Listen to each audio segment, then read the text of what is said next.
Good, holy at magandang araw sa ating lahat.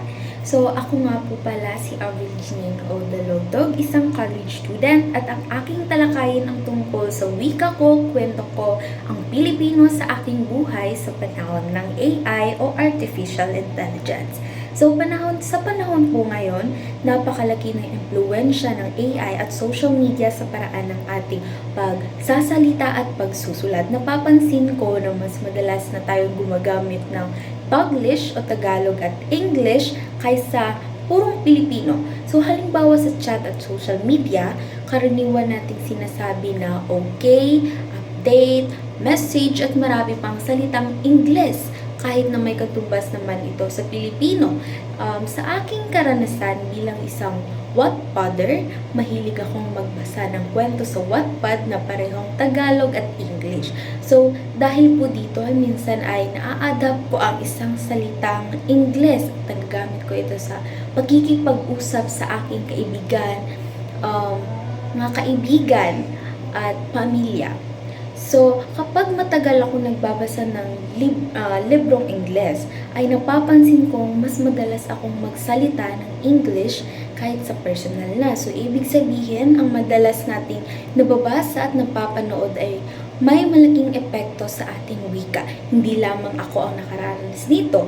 Dahil bilang estudyante, madalas kong narinig sa aking mga kaklase o kaibigan ko na nagtatanong na, unsa gani ang Tagalog sa namalit? Ipinapakita nito na may mga pagkakataong mas sanay tayong gumamit ng Ingles kaysa Pilipino. Kaya minsan ay nakakalimutan natin ang ating sariling wika.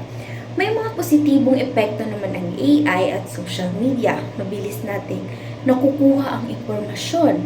Mas madalas nating gumagawa o madaling gumawa ng mga takdang alari at mas madali ang komunikasyon. Halimbawa, nakakatulong ang artificial intelligence sa paghahanap ng mga kahulugan ng salita o sa pagbuo ng ideya para sa isang essay o sanaysay. Ngunit mayroon ding mga negatibong epekto. Dahil sa sobrang pagdepende sa AI, may mga taong hindi na marunong gumagawit ng sariling pag-iisip at opinyon. So, minsan ay kinokopya na lang natin ang mga sagot ng AI nang hindi inuunawa. Kapag palagi natin inaasa sa teknolohiya ang pagbuo ng isang ideya at pagsusulat, maaaring humina ang ating kakayahan mag-isip at gumamit ng sariling wika.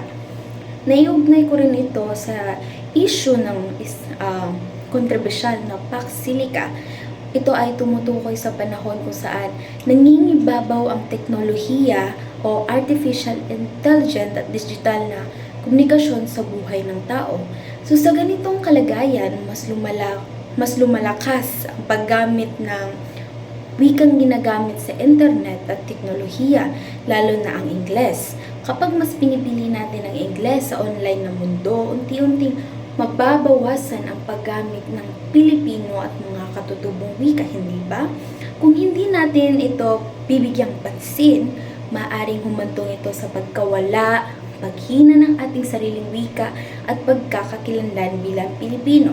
So bilang isang mag-aaral, naniniwala ako may responsibilidad akong pangalagaan ang wikang Pilipino. Una ay gagamitin ko ito ng tama sa pakikipag-ugnay at pakikipag-usap. Ikalawa, magbabasa ako ng mga takdang Pilipino at susuporta sa mga ating manunulat na Pilipino. Ikatlo, gagamitin ko ang artificial intelligence or AI bilang kasangkapan lamang, hindi kapalit ng aking isip o kaalaman. Mahalaga pa rin na ako mismo ang mag-isip, magsuri at magpahayag ng aking sariling opinyon. Ang natutunan ko na ang wika ay hindi lamang sa paraan ng pagsalita. Ito ay bahagi ng ating kultura, pagkatao at pagkakakinanlan.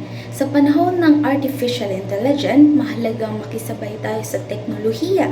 Ngunit huwag natin kalimutan ang ating wikang Pilipino.